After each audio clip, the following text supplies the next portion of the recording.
Oke, semuanya balik lagi channel itu gua Giovanni Tobi, dan kali ini di sebelah kiri gua udah ada Honda Revo yang ini tahun 2014. Jadi kira-kira masih keluaran pertama ya. Bukan keluaran pertama, ini adalah Revo kira-kira generasi ketiga atau empat. Yang sebelumnya tuh ada Revo yang lancip, terus ada Revo Absolute, terus ada Revo Matic yang gagal produksi. Habis itu dilanjutin lagi sama Revo ini. Jadi ini ada beberapa seri ya, ada yang Revo SW, CW, terus Revo STD, Revo FI. Nah, ini yang seri 2015. Kalau yang baru itu ada yang Revo X, Revo Fit, sama Revo standar. Nah, oke, jadi mulai kita bahas dari bagian depan. Oke, dan langsung aja kita lihat dari bagian depan. Untuk dari depan nih, sisi depannya gue suka ya. Desainnya itu sporty dan juga pas aja gitu, nggak terlalu yang lekuk-lekuk melengkung, nggak terlalu lancip juga. Tapi lekungan-lekungannya, desainnya itu ada sporty-sportynya juga, walaupun dia emang motor yang bener-bener bebek tulen. Terus dari bagian bannya, ini ukurannya 80/90 ring 17. Jadi udah dinaikin satu step dari aslinya. Dia pakai Sportivo dari Aspira Premium. Aslinya kan pakai IRC ya, sekarang diganti Aspira. Dan ulirnya masih tebel banget, masih bagus. Untuk pengereman dia sudah pakai Nissin 1 piston dengan diameter si piringan ini lebih besar daripada bebek-bebek zaman dulu. Pakai yang kisaran 3 mm. Desainnya sih masih mirip-mirip aja, cuman kayaknya kok kelihatannya lebih besar gitu diameternya. Untuk velgnya nih sama kayak velg-velg Honda yang lainnya ya. Jadi dia di sini sisi tutupnya, yang sisi sebelahnya kebuka. Untuk speedometer dia pakai kabel speedometer di bagian roda depan. Jadi kalau kita standar 2 motornya terus kita jalanin, kita gas, speedometernya nggak muter karena ini ada di depan dan ini lagi diperbaikin. Tadi gue sudah sempet nyoba juga, speedometernya lagi diperbaikin. Nih kabelnya aja di sini. Terus untuk bagian suspensinya sendiri, dia suspensinya pakai teleskopik biasa, rasanya empuk, enak dan pas, nggak terlalu empuk yang sampai bikin bottoming, tapi nggak terlalu keras yang bener-bener kaku pas ngelewatin jalanan gak rata. Jadi menurut gue ini udah cocok banget dan udah oke banget untuk bobot-bobot orang Indonesia. Jadi dia untuk boncengan oke, untuk sendiri juga masih aman. Spakbornya desainnya agak melengkung dan ada lancip-lancipnya juga. Jadi dia nggak terlalu sporty tapi nggak terlalu ergonomis juga. Jadi ya bisa masuk ke dua kalangan, orang yang suka sporty atau orang yang suka ergonomis. Untuk di atas ini bagian lampu-lampunya semuanya full bohlam sampai belakang. Cuman yang bagian depan lampu senjanya di bawah sini ya. Dan lampu senjanya ada di bagian paling atas pinggir. Terus kalau kita nyalain kayak malam hari gitu ya, ini motor tuh kalau dilihat dari jauh kayak Supra GTR. Kalau gue lihat malam-malam ini diganti ke LED gitu ya. Terus lampu ininya diganti LED juga. Nah itu pas dari jauh tuh kayak looks-nya sementara kayak Supra GTR karena posisi senjanya di sini, lampu utamanya juga di sini. Untuk lampu utamanya sendiri, ini desainnya agak mirip ke generasi ke-1, cuman kan generasi ke-1 tuh bener-bener lancip banget. Nah, kalau yang ini dibuat melengkung, lebih aerodinamis dan juga lebih modern. Untuk lampunya masih bohlam biasa. Untuk penerangannya sendiri cukup oke di kelas bebek 110 cc. Ya, apalagi nih lampu senjanya, kalau kata gue sih arus listriknya nggak pakai DC ya. Jadi kalau gasnya nggak digas, lampunya kedip-kedip kayak motor zaman dulu lah. Tapi ini udah PJM FI injeksi. Jadi kita langsung aja kita lihat ke instrumen speedometernya. Oke, jadi kita masuk ke bagian instrumen cluster dan juga stangnya. Di balik kemudi ini, di bagian kiri ada high beam low beam. Ini tombolnya udah ciri khas Honda sekarang ya, beda sama yang bebek-bebek sebelumnya. Tombol-tombolnya udah modern, klaksonnya di tengah sekarang dan juga seinnya di bawah. Beda sama bebek Honda zaman dulu. Terus di bagian sini, ini yang beda dari seri Revo Fit. Jadi Revo standar, Revo X, Revo STD, apalah itu. Yang di atas Revo Fit itu ada indikator gearnya. Kalau yang Revo Fit itu nggak ada indikator gear. Jadi cuma netral sama top doang. Kalau kita nyalain, ini ada netral dan ada cek engine-nya karena motornya sudah PJM FI.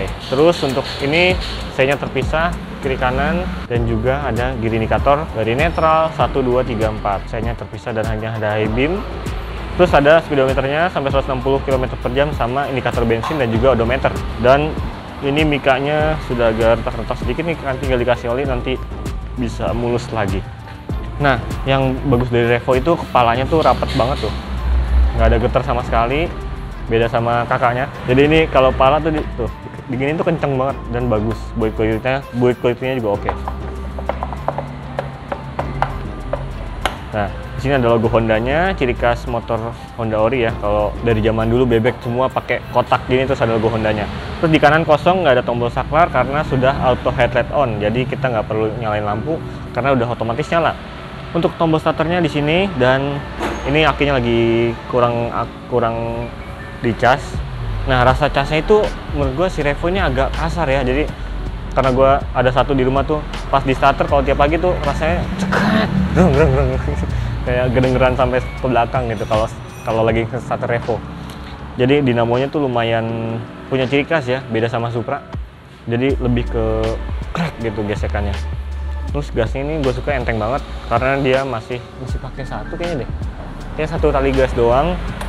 Dan ini rasanya enteng banget, gampang dikendaliin karena cc-nya juga nggak terlalu yang gede-gede amat. Untuk handle remnya dia warna chrome. Dan remnya empuk juga karena pakai kaliper mesin. Yang belakang masih tomol. Oke. Nah, kita lihat nih dari kuncinya masih pakai konvensional biasa. Buka jok juga harus colok cabut dulu. Ini ada locknya. Kalau yang RevoFit itu nggak ada ignitionnya ya. Jadi kayak Karisma zaman dulu aja. Jadi RevoFit nggak ada penguaman magnetnya. Di sini dikasih jepitan tambahan ya, ciri khas motor koperasi zaman dulu juga. Banyak banget yang pakai gini karena buat jepit dokumen atau jas hujan, dan ini ya buat nambah akomodasi lagi. Ada gantungan juga kiri kanan. Kita lihat akomodasi dari bagasinya. Oke, jadi kita bahas dari akomodasi dari motor ini, dan kalau kita lihat nih, kepraktisannya belum kayak motor-motor sekarang yang buka bagasi dari kunci depan. Jadi kita harus cabut dulu, terus nyari lagi tuas kuncinya di balik sini dekat spakbor ya, letaknya di spakbor belakang, dan kita putar dulu. Nah, ini bedanya kalau motor-motor sekarang ini joknya tuh putih, beda sama motor zaman dulu agak hitam. Ya enggak gitu juga sih, tapi beberapa motor yang baru-baru sekarang kasih plastiknya warna putih, lebih kelihatan kotor sih kalau nggak dirawat. Untuk soal akomodasi, tadi kita udah lihat di bagian depan ada cantolan 2 sama jepitan, terus di sini juga ada cantolan helm. Cuman beda sama motor zaman dulu, kalau kayak Karisma, Supra gitu kan pakai besi. Ini sekarang pakai plastik. Jadi kalau kalian nyantoin helm full face tuh, cantolannya goyang-goyang. Ngikut gitu, jadi kayak kurang kokoh, tapi sebenarnya kuat. Dan temen gue pernah pakai cantolan yang kayak gini buat nyantoin helm full face ya, terus patah pas lagi di parkiran gitu. Tiba-tiba helmnya udah jatuh dan ininya patah. Jadi menurut gue masih oke yang motor-motor tahun 2005, 2008 gitu, build quality-nya masih bagus. Ini bagasi ukurannya 7 liter, dan 7 liternya memang gue sih biasa kalau misalnya pernah pakai ini juga buat botol minum 1 literan itu udah lumayan penuh. Terus ada jas hujan 2 setnya masih cukup. Cuman kalau buat kayak helm itu nggak bisa, ataupun nyimpen tas ransel yang gendong terus kalian taruh sini itu nggak bisa. Terus di bagian tangkinya dia 4 liter, naik dari kapasitas generasi sebelumnya yang 3,4 liter sekarang jadi 4 liter, lebih besar, dan lampunya rapih, ditutupin cover. Ada tulisannya PJM FI karena sudah injeksi. Dan di sini belum dikasih cover plastik. Jadi kalau misalnya isi bensin tumpah, dia ada listnya doang tuh biar nggak ke belakang. Jadi langsung ke depan atau masuk ke sini. Tutupnya rapi sekarang, beda sama yang zaman dulu yang pakai tuas gitulah, beda. Dan kapasitas bensin 4 liter ini, liternya dia bisa di angka paling kecil itu 58, paling boros tuh. Nggak sampai boros-boros sih, 62 km per liter itu klaim dari Honda. Gue pernah ngetes juga, terus sama teman-teman juga yang pakai Revo ngetes 70 km per liter lebih. Emang gila sih ini motor, iritnya emang nggak ada obat. Dan untuk kalau biasanya kan kalau motor irit tuh, wah berarti mesinnya pelan banget dong. Jadi kita langsung aja bahas dari mesinnya. Oke, dari bahas mesinnya, dan ini mesin covernya bagus ya, warna hitam, terus ada glossy gitu, dan ini masih besi, jadi kokoh dan solid. Terus ada besi juga di sini. Stepnya bagus, lebar, dan masih ada kickstarter juga. Tapi yang gua kurang suka kickstarternya ini dari besi. Motor-motor sekarang semua kayak gini, dan ini bikin sakit kaki kalau nggak pakai sendal. Beda sama motor zaman dulu yang dikasih lapisan karet ya. Terus untuk mesin ini kapasitasnya SOHC 110 cc dengan tenaga 8,9 horsepower. Ya, 110 cc tapi 8,9 horsepower. Itu beda dikit sama Supra X125. Jadi tenaganya itu nggak beda jauh dengan bobot yang lebih ringan. Terus dia juga torsinya 8,7 Nm di sekitar 6.500 rpm. Jadi menurut gua oke banget lah tenaganya untuk 110 cc, dan ini juga motor iritnya pol banget, bisa sampai 62 sampai 70 km per liter, tapi tenaganya juga oke. Untuk tarikan sendiri dia rasionya pendek-pendek. Khusus itu rasionya biasanya buat nanjak-nanjak ya kalau rasio pendek-pendek kayak motor-motor zaman dulu. Dan untuk injeksinya sendiri sih menurut gua limiternya juga nggak terlalu panjang-panjang banget, napasnya juga terasa agak cepet habis tapi masih bisa digeber lebih lagi, dan top speednya sendiri di angka 80-110 km per jam. Ya nggak buruk lah untuk di kota mah. Nggak pernah juga sih jalan sampai 100 km per jam konstan gitu kan. Pasti yang dipakai di 50-60 km per jam. Dan ini motor mesinnya juga lumayan halus injeksinya, knalpotnya juga beda sama yang Revo yang dulu. Kalau Revo yang dulu tuh suaranya lebih ngebas. Kalau yang ini lebih cempreng-cempreng gimana gitu, garing-garing.